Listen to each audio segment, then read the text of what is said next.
What do you think the key points are to take away?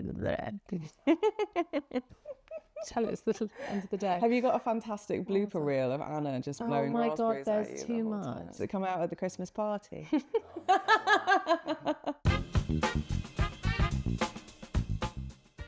Lou Fielding. Hello. MD of Joint. Welcome to the Afterwork Sofa. Thank you so much. It's delightful to be here. Well, I love having you here. What does Afterwork mean to you? So I live in a tiny village in the Oxfordshire countryside. It's made up of 600 people. So after work for me is actually commuting home on the train, which I actually quite enjoy. I've quite enjoyed commutes can be a bit of a ball ache, but I quite enjoyed a bit of the separation. And it's a chance to catch up on a few things, or it's a chance to watch a bit of telly on your phone and relax before you get back home. So the journey is actually the useful bit to get you out of almost work mode. Yeah, exactly. Yeah, I find it a nice little transition out of work and into the peaceful countryside. So you've been MD of Joint for a year. Yeah. How's it going? It's going really well. It's brilliant. We feel like we've got quite a lot of energy about us at the minute. We are pitching like mad, which I love pitching. The team are just doing brilliantly. And yeah, it feels like we've got a really nice bit of momentum. So that's really exciting. I do feel like I enjoy being MD of Joint and I enjoy being MD of a mid-size indie. I'm not sure I'd fare that well being an MD of a big network, if I'm honest. Why is that? No shade on it at all, because it suits some people brilliantly, but I feel like I get to do more of the things that light my fire being at a smaller place, at a mid-sized place. Like the work and new business and the people. I think the job of an MD, you're invariably doing lots of the same types of things, but I think the weighting of them is different depending on the size of the agency you're at. So I never really wanted to be a kind of MD that was like a spreadsheet warrior walking around, worrying obsessively about the P&L and have we hit next quarter's, profit margin growth by, X percent.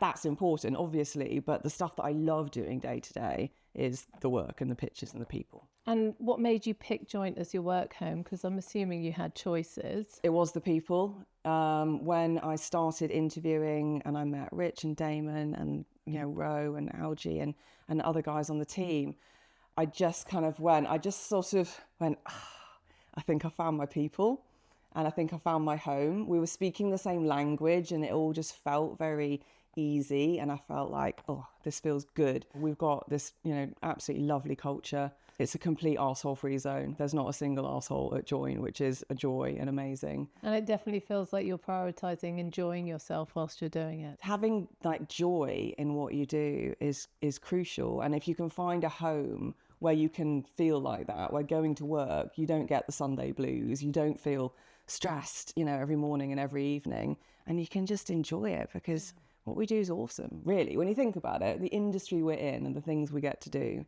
it's pretty cool.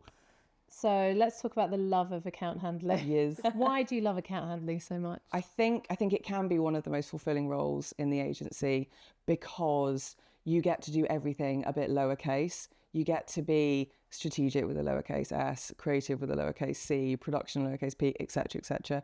You probably want to be capital C on client, but what other role in the agency do you get to do all of those things and see the whole process through from beginning to end with such kind of focus at each stage? I just think it's fantastic. But I think it's a shame because I think account handling gets a bit of a bad rep and has maybe got quite a lot of legacy baggage associated with it. I hate words like suits and bag carriers and all that stuff. Paper pushers. Or, conduits. You're just like the conduit between the client and the agency. I hate all that because I think it really undervalues the role. And I think it limits the role. I don't believe that being a brilliant account handler is just being brilliantly organised and being brilliant at managing the client.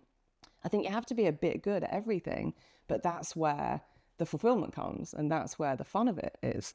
I feel it's the most unsupported department, if I'm going to be honest. Yeah. Because everyone else has like a very clear skill sets Yeah. that they're admired for, Yeah. creative strategist, production, etc. Yeah. Whereas our skill set is more bringing it all together and being Yeah. very close to the client. So relationships, business acumen, but also being able to manage the whole shebang. There's always this question, what do you really do? How do you really add value? Because you're not a strategist, you're not a creative. Yeah.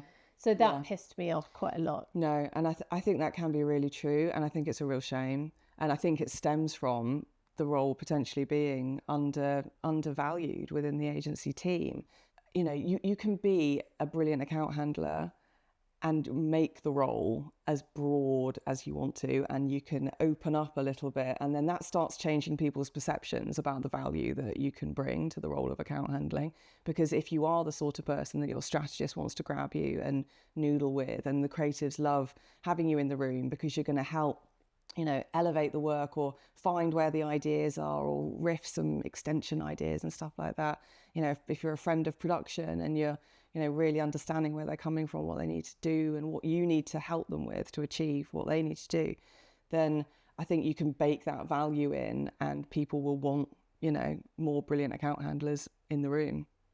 We've talked about how I felt extremely stressed and like, you know, I was about to burst at some point when I was in account handling, and that's probably when I was at my unhappiest.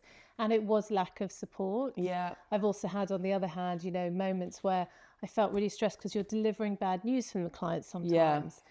You know, that is very stressful. Yeah. And it's about how the person reacts or the department reacts. But when I had an ECD who was like totally on my team and totally supporting me, the stress was gone and I was loving it. Yeah. Have there been moments in your life where you felt like, you know, a bit of a pressure cooker? Yeah. Oh God, definitely. I remember a time where I think I'd just turned 30, and so life was starting to feel quite milestoney anyway. And I found myself in a position. I'd got promoted up through the ranks at, you know, VCP really quickly. I was one of the youngest people to get made a partner. I was pitching and, you know, saying yes to everything. And I just wanted to be really good, and I wanted to keep that trajectory going. And so, yes, I was busy and under quite a lot of pressure, but I think a lot of it was self-imposed as well. I think a lot of it was, I want to be brilliant. I want to keep going. I'm going to say yes to everything. A lot of account handlers do, and it's amazing when you're, you know, you're all calm on the outside, but underneath you're. Eventually, if you put too much pressure on yourself, then that cracked. And for me, I ended up in a period. There was a nasty little period for about a month where I was having panic attacks on the way into work and had to start taking some beta blockers because it just all got a bit too much. And then, you know, I opened up to a couple of people at work, and, you know, they went, "Oh my God, we had no idea because you weren't telling us, you know, we need to keep an eye on people. Just the swans aren't always okay, you know." Yeah. I don't know. I also think it's that thing of like ambition and having high standards is really good. I love that. Like ambition for yourself and for the work you're doing and for the, you know, the output and the agency. But when that tips into pressure and expectation, that's when it gets a bit too much. Our generation, so, you know, mid-40s, like there was a lot of pressure on us to try and fly the flag for equality as well. Yeah. Make sure we were working women, make sure we were working mothers. You know, it's just been so tricky for me. And I find that that's when the pressure mounted. It was actually the pressure I put on myself. Yeah, definitely. I sort of hate the term strong female leader, but that's sort of what you started getting labelled as.